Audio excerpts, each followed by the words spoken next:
سلامونه نیکې هیلې. زه سردار یوسفزی محترم اقبال حسین افکار صاحب ته د هغه په یوټیوب چینل باندې مبارکي ورکوم او قدرمنو کتونکو او اوریدونکو ته خواست کوم چې د هغه دا چینل زیات نه زیات ملګري سبسکرایب کړي. د هغه په فرمایش باندې زه خپل یو نظم تاسو ته ډالۍ کوم. مسافر بچی ته د پلار خط په جولو واخله سلامونه په ما ګرانه بچې، د خپل وطن نه مسافره قدردانه بچې. په کلي کور کې خیریت د اس فکرونه مه کړه، د زړه نه لرې وسوسې کړه هېڅ غمونه مه کړه. مسافرۍ کې زړه تنګ نه کړې ګوره خیال کوه، استقامت درته نصیب شرب نه سوال کوه. زمونږ نبي هم لرې لرې سفرونه کړي وو، په معاشي توګه یې دا رنګ تکلیفونه کړي وو. سحر د وخته پاڅېدل خو مجبوري ده ستا، په نصیبه چې یوه داسې مزدوري ده ستا.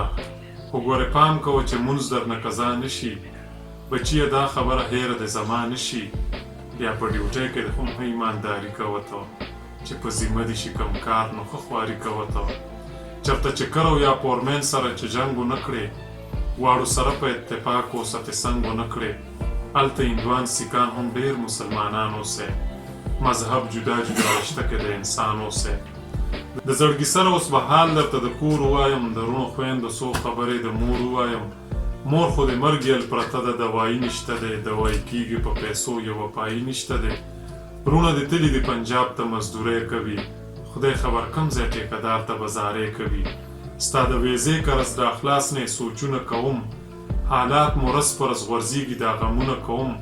د وړو یو تروړې ته ټوله رسکتار کې اوسم، راته میلاو نشي زه هسې انتظار کې اوسم.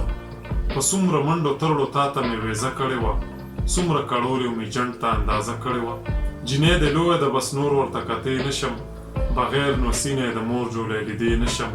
واده نه مخکې یو کمره هم جوړول غواړي، خښتې خو ګرانې دي بلاکونه به ایستل غواړي.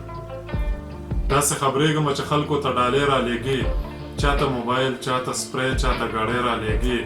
پیسې ابس لګول پرېږده ځان ته ځان ووایه، چې څه لالچ نه لري هغو ته دوستان ووایه. زمونږ څوک دي دلته هر څه په پیسو کېږي، چې پیسه نه وي بیا پرېکون هم د رشتو کېږي. هغه د بر کلي ګلې خو په عمره تلو، عمره یې وکړه خو د کار په اراده تلو. ځان ته یې ځان ووې راغلی اوس مزې کوي، مزې د هغه کور بوډا ځوان او بچې کوي.